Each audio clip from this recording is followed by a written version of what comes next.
next examples of that maxima and minima similar. तर बघूया. तर काल आपण एकच उदाहरण घेतलं होतं, डिवाइड द नंबर 30. तर अशा त्या वेगवेगळे उदाहरणं मिळतील. They are also very interesting and important. तर बघा, डिवाइड द नंबर 20. तर that is the third example. Divide the number 20 into two parts such that sum of their squares. बघा, मी शब्दांचा उपयोग करता आला पाहिजे. काय मॅक्सिमाइज करायला सांगितले त्यांनी ते सम ऑफ देअर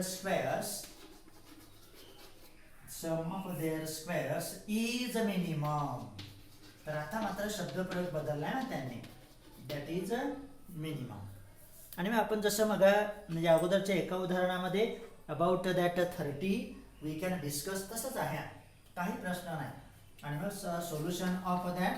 तर starting let these two numbers are say x and y. समजा ते सॉरी दोन नंबर आपण एक्स आणि वाय मानवा. मग त्याचं विभाजन पाहिजे 20चं.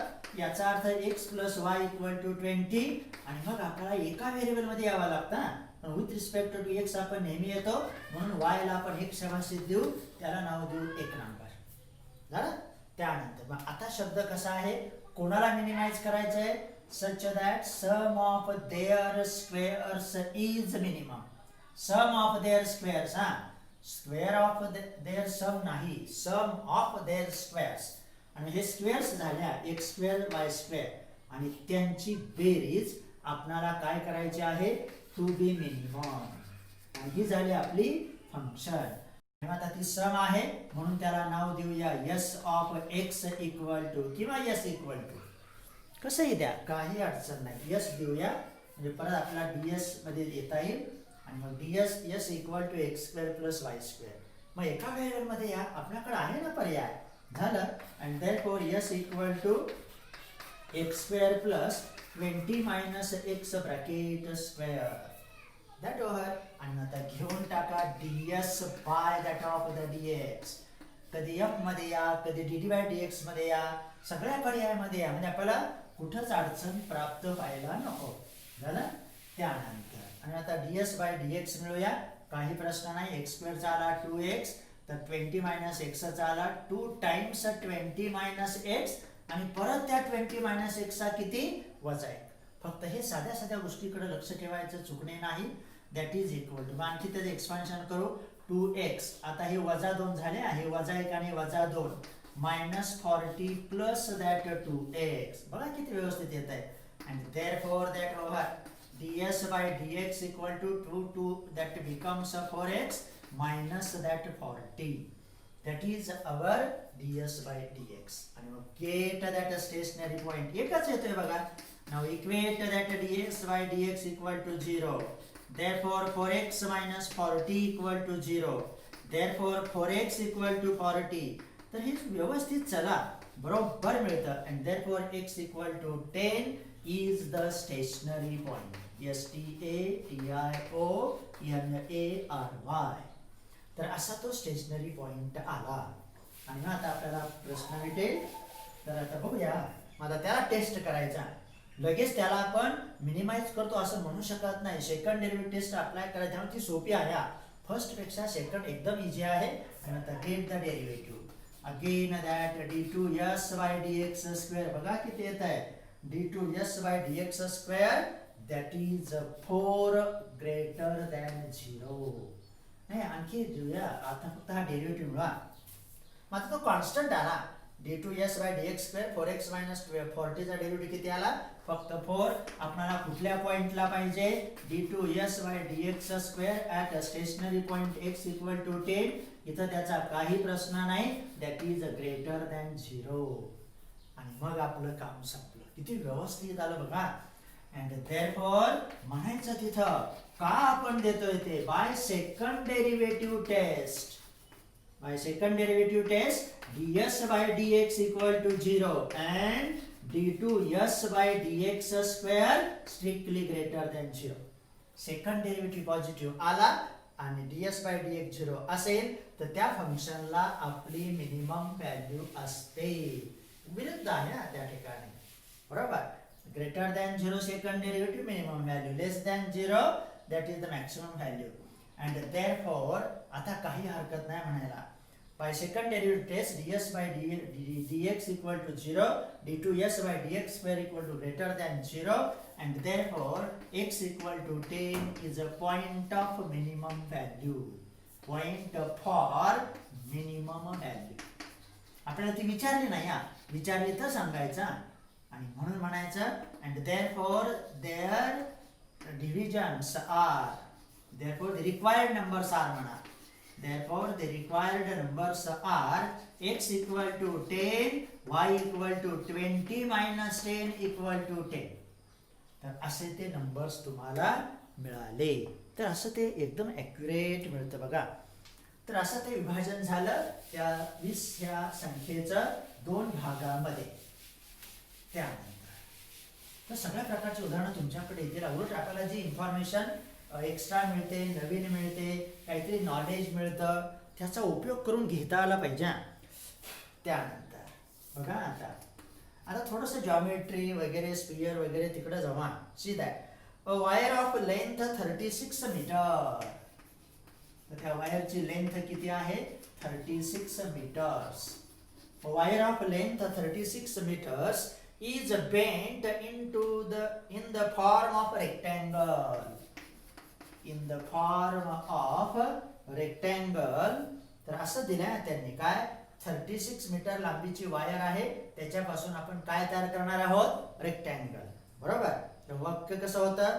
Wire of length 36 metres is bent in the form of rectangle, full stop. Find its dimensions. म्हणजे डायमेन्शन्स म्हणजे कोण? लेंथ, ब्रेथ, हाईट काय असेल ते, बरोबर, त्रिज्या वगैरे. Find its dimensions if the area of the rectangle is maximum. बघा आपल्याला तो स्क्वेअर विचारला होता मिनिमम करायला, आता एरिया त्यांनी घेतलाय मॅक्सिमम साठी. आणि मग आपल्याला अशा रीतीने त्या रेक्टँगलचे डायमेन्शन्स मिळवायचे की जेणेकरून आपणाला त्याचा एरिया हा जास्तीत जास्त मिळायला हवा. मग दिलंय काय, मिळवायचंय काय, हे लक्षात आलं की प्रॉब्लेम सॉल्व्ह होतोच, बरोबर. बाकीचं तर आपलं कॅल्क्युलेशन, डेरिव्हेटिव्हचा उपयोग हे ठरलेला आहे, बरोबर. आणि मग आता आपण मानूया, जे विचारलं ते मानायचा. Let length of rectangle equal to, म्हणायचं तिथं length of rectangle equal to x metre. त्यानंतर breadth of BREADTH, breadth of rectangle equal to y metre. म्हणजे तो रेक्टँगल असा असणार आहे ना, लाईक ऑफ दॅट. काढायची फिगर, काही प्रश्न नाही बघा. Give the name anti clockwise, that is ABCD. म्हणजे आपल्या डोळ्यासमोर ते चित्र उभा राहतं, लेंथ आणि ब्रेड्थ. ते कसे मिळते वगैरे त्याचा भाग नंतर मिळेलच झालं. आणि मग आपल्याला काय मॅक्सिमाइज करायला सांगितलंय? एरिया. लेंथ x आहे, दॅट इज द y. आणि मग आपल्याला दिलंय काय त्याचा प्रथम विचार करा. मग ते काय म्हणतात? 36 मीटर वायर. म्हणजे समजा त्या वायरचं पहिलं टोक इथं ठेवलं आपण, इथं आलो आपण 1 सेंटीमीटर पर्यंत, इथं बेंड केली y मीटर, परत बेंड केली x मीटर, परत बेंड केली y मीटर. आणि हे झालं तुमचं पेरिमीटर ऑफ दॅट रेक्टँगल.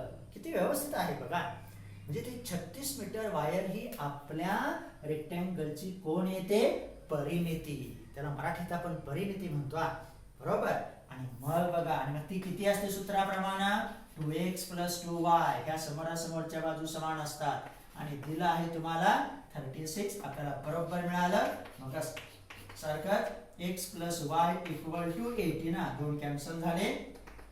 आणि मग परत तेच, दॅट इज y = 18 - x झालं. तर हे दिलेलं होता, त्याच्याशिवाय आपण पाहिजे ते मिळू शकत नाही. त्यामुळे ह्या गोष्टी लक्षात घ्यायच्या.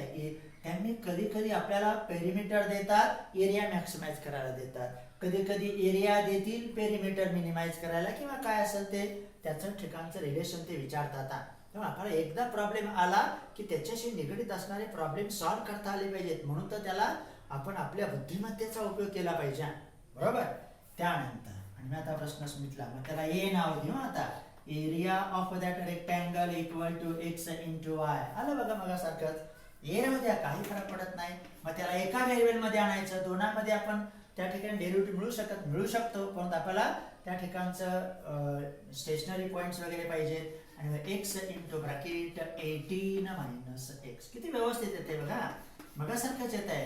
And therefore that is 18 minus x square. That is the area of that rectangle which is to be maximise there. आणि तो आपल्याला मॅक्सिमाइज करायचा, म्हणून त्याचा डेरिव्हेटिव्ह घ्या.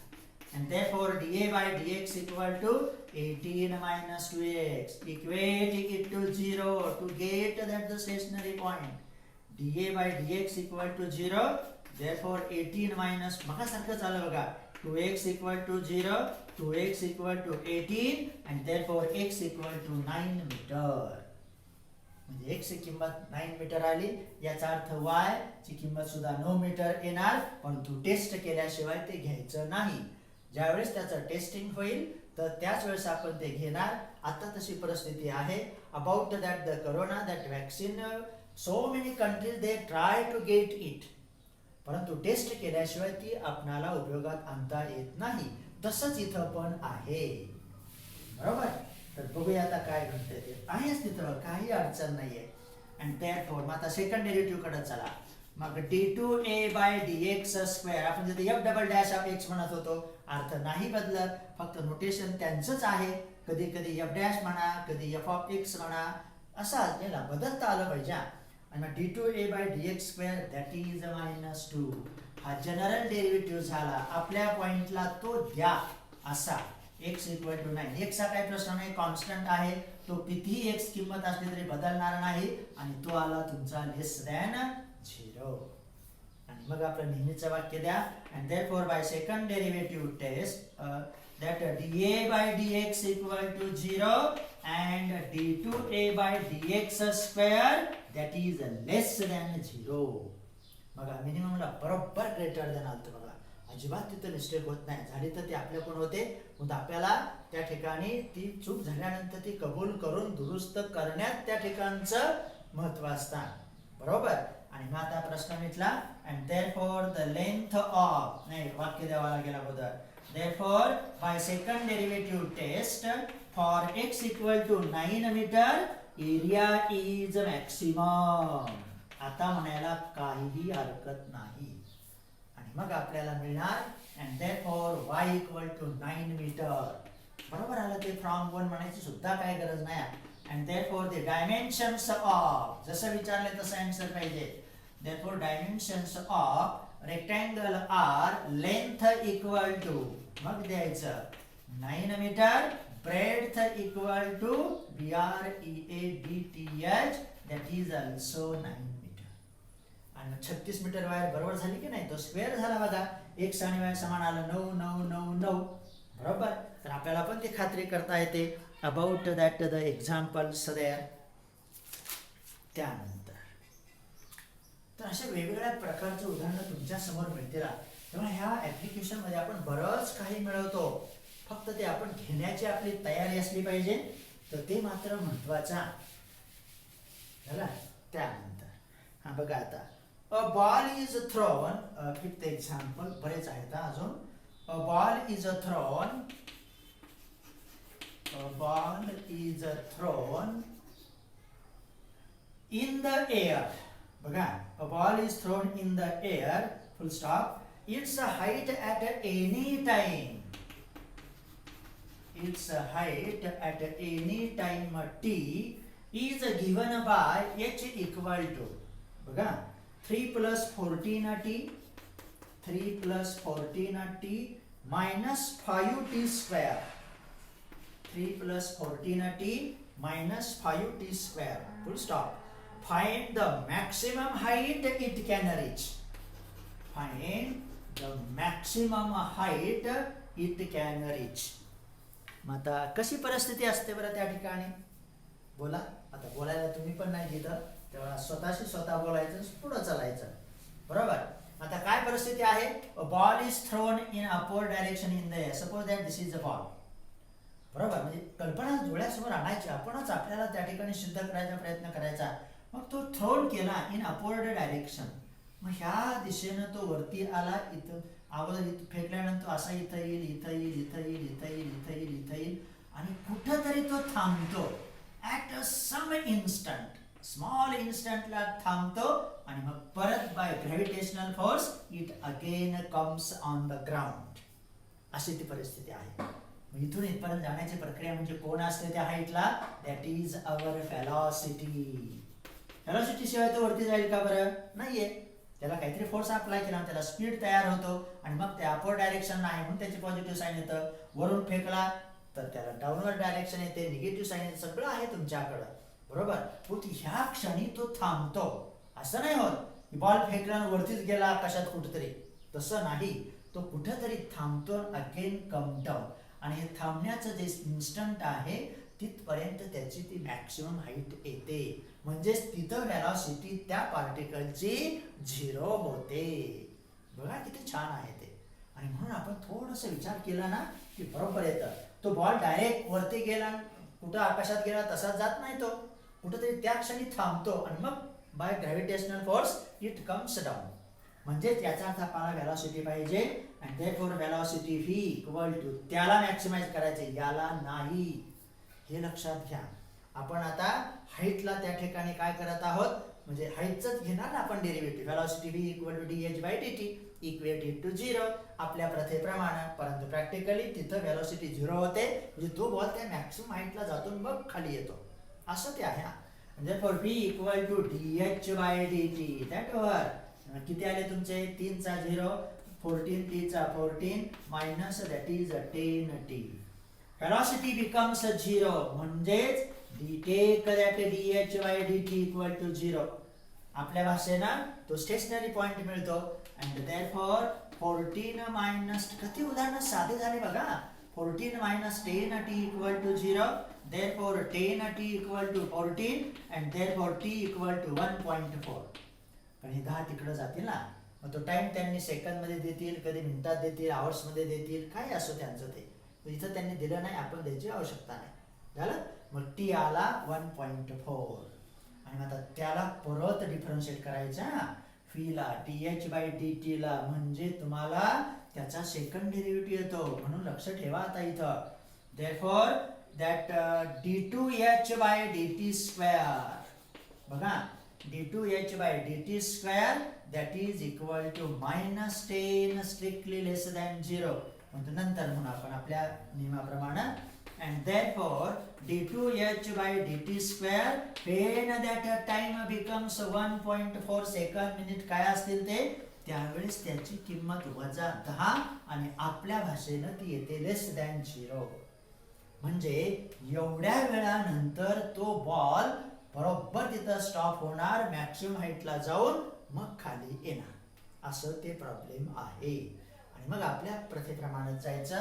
And therefore by second derivative test dh by dt equal to 0 and d2h by dt square equal to 0.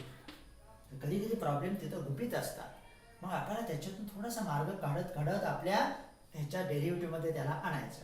And therefore at t equal to 1.4 that height is maximum.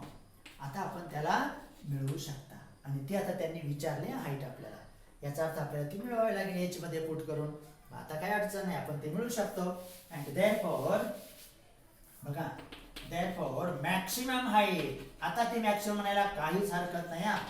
Maximum height h at t equal to 1.4 equal to 3 plus 14 times 1.4 minus 5 times 1.4 bracket square. इथं calculation चुकू नका, नाही तर 1 mark जाणार. बरोबर. तर 14 4 किती आले? 56 आले. पॉइंट 5 राहिले 19.6 मायनस 5 इंटू ब्रॅकेट. 14 चा वर्ग किती येतो? 14 4 56. बरोबर का? 56 म्हणजे 5 राहिले आणि 14 आणि 5 19, 196 म्हणजे किती आले तुमचे? 1.96. कारण 2 डेसिमल येणार ना, 1.4 1.4.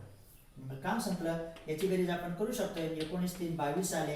20.6 मायनस परत 5 ने गुणा 6 पंचे 30 3 9 5 45 48 4 5 आणि 4 9 आणि किती व्यवस्थित आलं बघा. दॅट इज इक्वल टू मग 22.6 मधून 9.80 वजा 0 8 आणि 8 16 चला एक 10 म्हणजे किती येणार तुमची हाईट 12.80 किंवा 12.8 मीटर असतील तर मीटर. पण दिले का त्यांनी नाही दिलेलं काही प्रश्न नाही.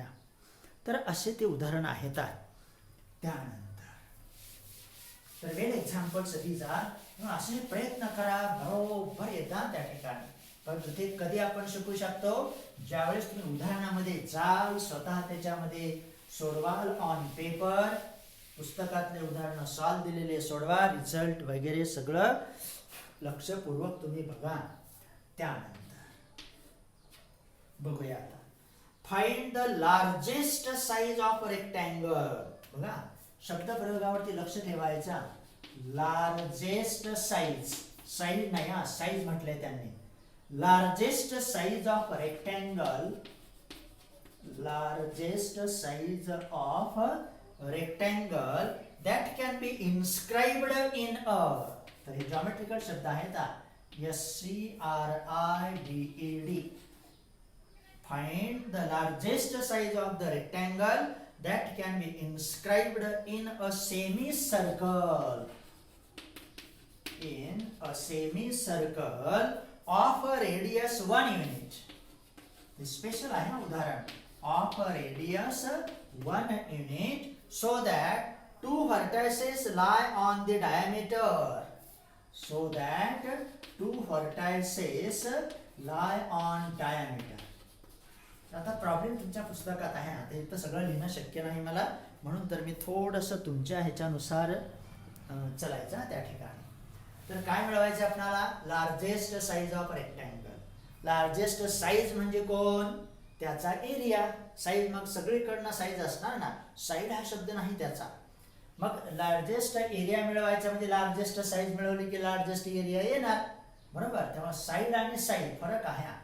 तर सी दॅट. आता सिच्युएशन कशी दिली त्यांनी. Find the largest size of the rectangle in a inscribed in a semicircle of a radius 1 unit such so that two vertices lie along the diameter. He geometrical problem आहे. आता मी सगळं remove करतो थोडंसं कारण तो प्रॉब्लेम इम्पॉर्टंट आहे. सगळे problem महत्वाचे असतात बरोबर. मग असं ते सेमी सर्कल आहे समजा. Like of that it is the semi circle. त्याला मराठीत आपण अर्धवर्तुळ म्हणतो बरोबर. तर असं ते आला आणि मग त्याचं सेंटर इथं आहे. That is the centre O. ते काय म्हणतात inscribe what is the or find the largest size of the rectangle which is inscribed. inscribed म्हणजे त्या वर्तुळाच्या आतमध्ये त्याला स्क्राईब केलंय किंवा ठेवलंय बरोबर. आणि हा आहे रेक्टँगल. नाव द्या अँटी क्लॉकवाईज ABC आणि D. झालं बघा एक काम. आणि मग आता join that O and C, O and D. आणि this is the radius of that circle which are 1 unit there. तर असं ती डायग्राम तयार झाली. बघा आता याच्या ह्या सेमी सर्कल मध्ये हा रेक्टँगल आहे. मग आपल्याला ते चारही व्हर्टायसेस त्या रेक्टँगल वरती न येता ते काय सांगतात आहे त्याच्यातले दोन व्हर्टायसेस त्या वर्तुळाच्या डायमीटर वरतीच पाहिजेत आणि तसेच आपण आता घेतले. लक्षात आलं. आणि मग आता इथं काय करायचं आपल्याला ह्याच्या बाजू मिळवायच्या. बाजू मिळवले की बाजू जास्तीत जास्त झाल्या की एरिया जास्तीत जास्त आपोआप होणार. म्हणजे एरियाला आपण मॅक्सिमाइज करायचं. लक्षात आलं. आता त्यासाठी आपल्याकडे बाजू पाहिजेत ना बरोबर. मग आता एक बाजू म्हणा समोरासमोरची बाजू तुमची इथं मानूया समजा x आणि ही मानूया त्या ठिकाणी y. तर काय काय सपोज केलं आपण. Let O be the centre of that circle whose radius is 1 unit बरोबर. Inscribe a rectangle ABCD. कसा तो घेतलाय आपण. Inscribe a rectangle ABCD in that semicircle such that its vertices A and B lie along its diameter. त्या वर्तुळाच्या व्यासवरती आपल्या रेक्टँगलचे हे दोन व्हर्टायसेस असावेत नाही पाहिजेतच. तरच तो प्रॉब्लेम सॉल्व्ह होणार. झालं. आणि मग आता आपल्याला विचार करायचा आहे आता हे नातं कसं जुळवायचं. आपल्याला लार्जेस्ट साईज पाहिजे म्हणजे एक्स आणि वाय, म्हणजे ज्याचा अर्थ आपण एरिया मॅक्सिमाइज करायचा प्रयत्न करायचा. त्यासाठी तुम्हाला एक्स ला वाय तरी भाषेत लिहिता आलं पाहिजे किंवा वाय ला एक्सच्या भाषेत तरी, पण शक्यतो आपण वाय हा नेहमी एक्सच्या भाषेमध्ये घेतो, म्हणजे आपल्याला dy बाय dx मिळवायला सोपं जातं. तर आता त्यासाठी काय काय करायचं ते बघूया. मग त्यासाठी काय केलं आपण, join that O and C, O and D. मग इथं वाक्य देवा, join O and C comma O and that of the D. आणि मग आता विचार करा, बघा आता काय घडतंय ते. And therefore consider that the two triangles, triangle OAD बघा and triangle OBC, हे दोन त्रिकोण आता कन्सिडर करायचे. कोणते, तर त्याच्यातच आपलं नातं लपलेलं आहे. एक्स आणि वाय आपल्याला एरिया मॅक्सिमाइज करायचा हे माहिती आहे, परंतु वाय हा एक्सच्या भाषेत दिलाय का त्यांनी. मग कसं होतं, त्या पेरिमीटर 36 होती म्हणून आपण वाय ला एक्सच्या भाषेमध्ये पटकन कॉल केलं. लक्षात आलं. मग आता इथं OAD आणि OBC हे दोन ट्रायंगल त्या ठिकाणी तयार झाले, बरोबर. मग आता बघूया त्या ट्रायंगलचं काय काय घडतं ते. मग इन दीज टू ट्रायंगल्स बघा, length BC equal to length AD equal to Y. ह्या दोन बाजू त्याच्या सारख्या झाल्या. आणखी दोन बाजू सारख्या आहेत. कोणत्या बरं त्या त्रिकोणांच्या, त्यांचे OC आणि OD, म्हणून तर ते जॉईन केले. बघा कुठेतरी आपण उपयोग करणार आहे प्रॉपर्टीचा ट्रायंगलच्या. Length OC equal to length OD equal to 1 unit, समान आहे. एक असो नाही तर 1000 असो, आपल्याला काय तशी कर्तव्य नाही. झालं. ह्या दोन बाजू त्या दोन त्रिकोणांच्या समान, ह्या दोन बाजू त्या दोन त्रिकोणांच्या समान. आणि आणखी एक घडतंय, दॅट मेजर ऑफ एंगल. बघा, measure of angle OAD equal to measure of angle OBC and particularly that is 90 degree because these are angles of our rectangle. आणि मग जर असे त्रिकोण आले तर आपण त्यांना काय म्हणू शकतो, and that is the property of that triangle of that congruent. त्याला एकरूपतेचा गुणधर्म म्हटलं जातं. समरूप नाही, असमरूपतेचं सुद्धा आपण उदाहरण शिकलो. कुणामध्ये, रेट मेजर मध्ये. त्या शिडीचं बघा, शिडी किंवा मॅन ऑफ हाईट वगैरे, त्या माणसाची सावली पुढे जाते, मग आपण त्याला तिकडं away from the lamp post किंवा टुवर्ड द लॅम्प पोस्ट, हे सगळं आले बघा. कुठली कधी प्रॉपर्टी उपयोगाला येईल हे सांगू शकत नाही आपण. आणि मेजर ऑफ अँगल OAD, दोन बाजू समान, एक अँगल समान, आणि मग त्याला म्हटलं जातं SAS property of that congruent triangles. एकरूपतेचा तो गुणधर्म आहे. साइड अँगल साइड, मराठीमध्ये त्याला बा को बा असं म्हटलं जातं. बाजू कोण बाजू. किती छान आहे बघा हे सगळं. तर हे कन्स्ट्रक्ट करण्यासाठी आपण उदाहरणामध्ये जावं लागतं. हे कुठं बाजारात मिळत नाही. लक्षात आलं. म्हणून आपण थोडंसं लक्षपूर्वक, काळजीपूर्वक ह्या गोष्टींचा अभ्यास करा. That is useful to our life also, which we can study that the subjects. लक्षात येते. आणि मग आता बघूया. अँड देअरफॉर, मग ह्या दोन बाजू समान, एक अँगल समान. Therefore that triangle OAD is congruent to, असं ते साइन असतं, हे इक्वल टू आणि असं इक्वल टू ट्रायंगल OBC. हे दोन ट्रायंगल जर समरूप असतील तर त्याची राहिलेली बाजू सुद्धा समान येते. आणि त्या राहिलेल्या बाजू आहेत length OA equal to length OB. पण ते आल्याशिवाय आपण काहीही करू शकत नव्हतो. कारण आपल्याला महत्वाचं म्हणजे एक्स आणि वाय मधलं नातं पाहिजे होता. आणि मग आता प्रश्न मिटला. मग length OA equal to length OB, ह्या दोन्ही बाजू सारख्या आहेत आणि त्या कोणा इतक्या आहेत, एक्स इतक्या. आणि मग आपलं काम संपलं. Therefore 2 times that length OB किंवा 2 times length OA equal to X. आपण OB ला कन्सिडर करू and OB equal to x/2. तर अशी ती बाजू इथं मिळाली. म्हणजे O हा त्याचा मध्यबिंदू झाला. आणि आता आपलं काम संपलं. बघा आता. आणि मग y इथं माहिती आहे, OB x/2 आहे. हा राईट अँगल ट्रायंगल आहे. बघा, त्या सेमी सर्कल मध्ये रेक्टँगल आला आणि त्या रेक्टँगल मध्ये परत कोण आले, ट्रायंगल आले. म्हणजे कोणाचा कधी फायदा होतो आणि फायदा करून घेता आला पाहिजे. त्याच्याकडे दुर्लक्ष करून चालत नसतं. आणि मग length of OB equal to x/2. आता आपलं काम संपलं. बघा y आणि x मधलं नातं आलं ना तुमच्याकडे आता, आणि मग आपण त्याचा एरिया आता घेऊ शकतो, मॅक्सिमाइज करू शकतो. तर ही इन्फॉर्मेशन प्रथम महत्वाची होती. झालं. मग आता आपण जाऊ आपल्या प्रॉब्लेमकडे. अँड देअरफॉर आता ह्यांच्यातल्या रिलेशनचा अगोदर विचार करू. And therefore from a triangle OBC, from triangle OBC, एखादा इकडचा पण घेऊ शकता, काही फरक नाही, दोन्ही कॉन्ग्रुएंट आहेत. From a triangle OBC x/2 by Pythagoras theorem, x/2 bracket square plus y square equal to 1 square देऊन टाकू. and therefore x square by 4 plus y square equal to 1. आपल्याला y पाहिजे बघा.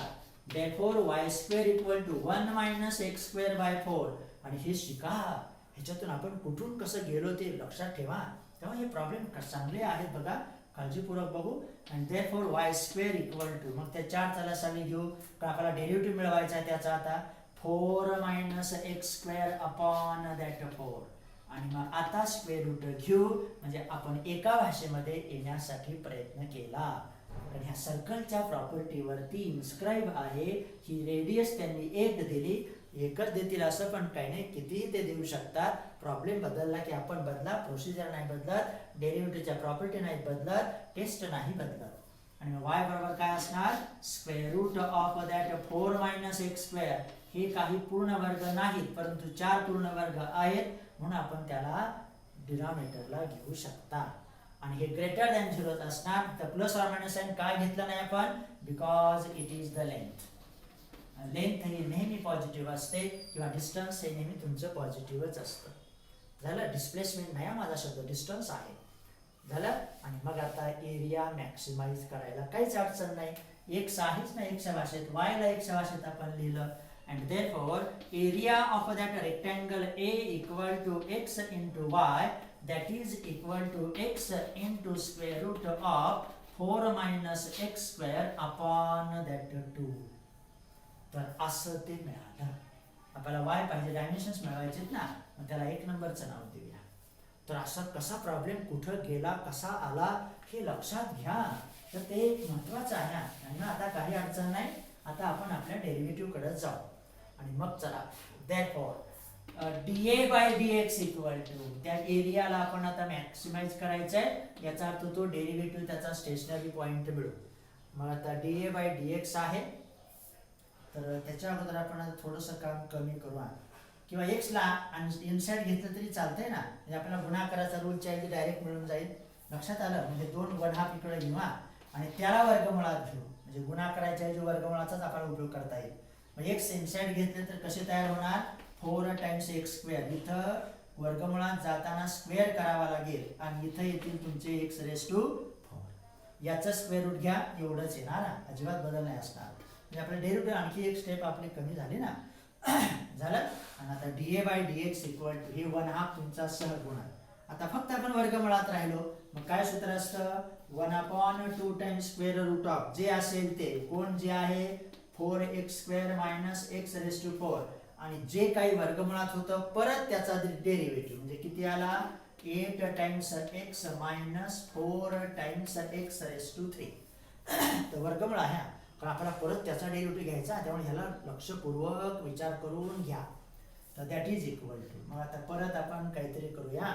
तर याच्यातून किती कॉमन येतात का बरं, तर 4 तर कॉमन घेऊ आपण अगोदर, बरोबर. मग हे 4 इथं कॉमन घेऊ.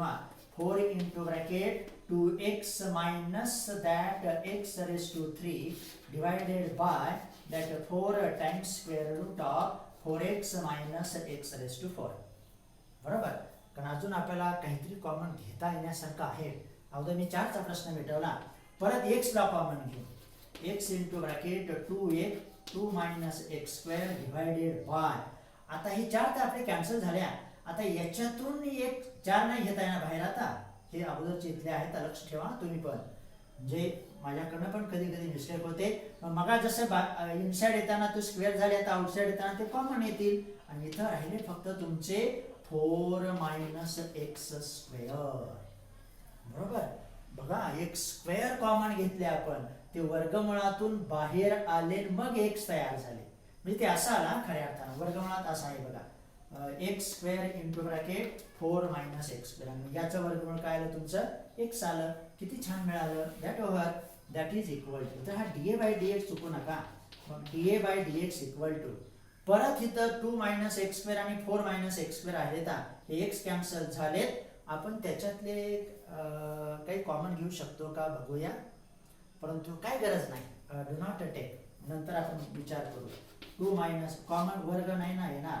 2 minus x square upon 4 minus x square आलं. आणि आता त्याच्यावरून आपल्याला त्या ठिकाणी त्याचे स्टेशनरी पॉइंट्स मिळू शकतील. तर एक मिनिट हा, आपण इथं वर्गमूळ द्यायचं राहिलं ना. हे वर्गमूळ आता तरी म्हटलं कसं काय काहीतरी होत आहे. तर असं ते आहे. आता प्रश्न मिटला. वर्गमूळ आपण कॅन्सल केला झालं. तर असं ते होतं. वाय बरोबर काय होतं आपलं, एक मिनिट हा, इथं वाय इक्वल टू, तर ती किंमत पाहिजे. Y equal to how many, that is, एक मिनिट आपल्याकडे आहे ना इथं, त्यामुळे काही अडचण नाही. तर Y equal to 1/2 times square root of, कारण आपल्याला वाय पण मिळवायचं ना. दोन्ही डायमेन्शन्स त्या ठिकाणी पाहिजेत. मग आता चला, मग आता take that DA by DX equal to 0. आता बरोबर स्टेशनरी पॉइंट येणार हा. Take DA by DX equal to 0 because we have to get the largest size, that is area is to be maximise. याचा अर्थ आपल्याला एरिया मॅक्सिमाइज करायचा. आणि आता काम संपलं. 2 minus x square upon square root of 4 minus x square that is equal to 0. हे वर्गमूळ तिकडे गेलं, नाहीसे झाले. 2 minus x square equal to 0. therefore x square equal to 2. therefore x equal to square root of 2. that centimetre और metre unit दिला आहे का त्यांनी. एकच मिनिट हा, युनिट पण दिलेलंच नाही, त्यामुळे काही अडचण नाही. तर x बरोबर वर्गमुळात 2 आहे. आणि आता त्याला टेस्ट केल्याशिवाय आपण स्वीकारणार नाही. आता डेरिव्हेटिव्ह कडे चला. परत एक डेरिव्हेटिव्ह, तर x बरोबर एवढा आलाय आता, त्याच्यावरून आपण y नंतर मिळू, परंतु टेस्ट केल्याशिवाय नाही. आणि मग आता डेरिव्हेटिव्ह मिळवा. Now d2a by dx square dx square that is equal to, मग भागाकार आहे, आपण त्याप्रमाणे जाऊ. आता बघा, square root of 4 minus x square into 2 minus x स्क्वेअरचा डेरिव्हेटिव्ह किती आला, 2 चा 0, एक्स स्क्वेअरचा मायनस 2x. काळजीपूर्वक चला, मायनस. आता अंश आहे तसा डायरेक्ट आपण त्याला एवढं जास्त नाही करत बसायचं, नंतर आपल्याला वर्गमुळात पुट करायचेच आहेत ना. आता हे आहे तसं आलं. आणि छेदस्थानी परत त्याचा डेरिव्हेटिव्ह कोणाचा, छेदस्थानच्या फंक्शनचा 1/2 times square root of 4 minus x square. आणि परत त्याला 4 मायनस एक्स स्क्वेअरच्या डेरिव्हेटिव्हने गुणायचं आहे by chain rule, that is minus 2x. तर एवढं थोडंसं काळजीपूर्वक घ्या, बाकी काही नाही बघा तिथं. आता त्याचं एक्सपान्शन वगैरे काही नको आता पुढं, फक्त याला इकडे घेऊ व्यवस्थित. Minus 2 times X into square root of 4 minus x square. बघा आता हे वजा वजा अधिक आले बरोबर, त्यामुळे इथं अधिकचं साईन आलं. इथले हे 2x, काळजीपूर्वक घेवा. त्यानंतर इथले हे 2 मायनस एक्स स्क्वेअर आणि छेदस्थानचे 2 into square root of 4 minus x square झालं. अजून सरळ रूप देण्यासारखे आहे इथं 2, तेवढे कॅन्सल करू. म्हणजे आपल्याला पुढं त्याची किंमत महत्वाची आहे. किती पॉझिटिव्ह येते का निगेटिव्ह ते खात्री झाल्याशिवाय आपण त्याला स्वीकारणार नाही. मग 2x into square root of 4 minus x square, हे 2 कॅन्सल करू. आता कॅन्सल काही होणार नाही, बाकीचं आहे तसं ठेवू. Square root of 4 minus x square, कारण आता आपल्याकडे x दिलेला आहे. आणि मग आता घेऊ and therefore d2a by dx square at that x equal to square root of 2 that is equal to, बघूया आता किती येते ते. मग हे बघा आता लक्ष ठेवा तुम्ही, -2 टाइम्स स्क्वेअर रूट ऑफ 2, परत हे वर्गमुळात 4 वजा वर्गमुळात 2 चा वर्ग काय आला 2 मिळणार. काय फक्त थोडंसं लक्ष ठेवावंच लागतं, त्याशिवाय पर्यायच नाही बघा. 2 minus that of the 2 upon that square root of 4 minus 2. Oh, आता काय काय साधक येते बघा. इथं 2 वर्गमुळात x बरोबर स्क्वेअर रूट ऑफ 2 आहे. इथं 2 आले, इथं 2 आले, हे 0 झाले, याचा अर्थ तो पार्ट नाहीसा झाला. इथं येतो. तर ह्या डेरिव्हेटिव्ह तुम्ही काळजीपूर्वक घ्या, साधा आहे बघा. फक्त थोडंसं अवघड वाटतं, परंतु अवघडचा काही प्रश्न नाही, त्याच्याशिवाय पण इंटरेस्ट नाही. दॅट इज इक्वल टू, आता बघूया 4 वजा 2 2 आल्या म्हणजे -2 बघा. परत हे वर्गमुळात 2 आणि परत ते वर्गमुळात 2 तर आणि हे तर तुमचे झिरोच झाले त्यामुळे काही प्रश्न नाही आणि मग आता काम संपलं. and therefore d2a by dx square equal to -4 strictly less than 0 कारण वर्गमुळात 2 वर्गमुळात 2 इथं आले. तर अशा रीतीने आपला सेकंड डेरिव्हेटिव्ह निगेटिव्ह आला. एक मिनिट हे y म्हणूनच होते बघा 4 - x square and therefore by second derivative test we have to get that. आणि आता आपल्या सेकंड डेरिव्हेटिव्ह टेस्ट प्रमाणे d2a by dx square negative आला आणि मग म्हणायचा दोन्ही वाक्य द्याच. therefore dA by dx equal to 0 and d2a by dx square at x equal to square root of 2 greater than 0 बरोबर. कारण तो एक मिनिट कसा आलता आपला ग्रेटर दॅन 0 नाही लेस दॅन 0 आलता ना. ग्रेटर दॅनला तर मिनिमम येते आणि लेस दॅनच आलता ना minus that of the 2 times square root म्हणजे -4 आलता. लेस दॅन 0च आहे नो प्रॉब्लेम. आणि म्हणून म्हणायचा and therefore for x equal to square root of 2 the area of that rectangle is maximum. आपल्याला लार्जेस्ट साईज पाहिजे. साईज म्हणजे त्याची लेंथ आणि ब्रेड्थ दोन्ही मिळवावे लागणार. साईड नाही हा शब्द म्हणून तर तुम्ही फसू नका इथं. आणि मग आता मी y मिळवतो and therefore y equal to 1/2 times square root of 4 - 2 that over that is equal to 1/2 times square root of 2 वर्गमुळात 2 भागिले 2 म्हणजे y बरोबर काय येणार तुमचे याच्यातले वर्गमुळात 2 याच्या बरोबर कॅन्सल झाले आणि आले तुमचे 1 भागिले वर्गमुळात 2 आणि मग म्हणायचा and therefore the dimensions of that rectangle for largest size are x equal to square root of 2 and y equal to 1 / square root of 2. तर असा तो प्रॉब्लेम चांगला मिळाला. तर बराच वेळ झाला का तरी बघतो एक मिनिट. इथं पण काय दिसत नाही पण काय हरकत नाही. हां तर इथंच थांबू म्हणजे तुम्हाला पण जास्त त्रास नको. अजून बरेच उदाहरण आहेत आपल्याला त्या ठिकाणी शिकण्यासाठी भरपूर आहे. तर थांबू. म्हणजे उदाहरण तुम्ही काळजीपूर्वक बघा. कुठं मिस्टेक झाली तर तुम्ही तुम्हाला बघायचं सांगायचं स्वीकारायचं. तर इन दिस वे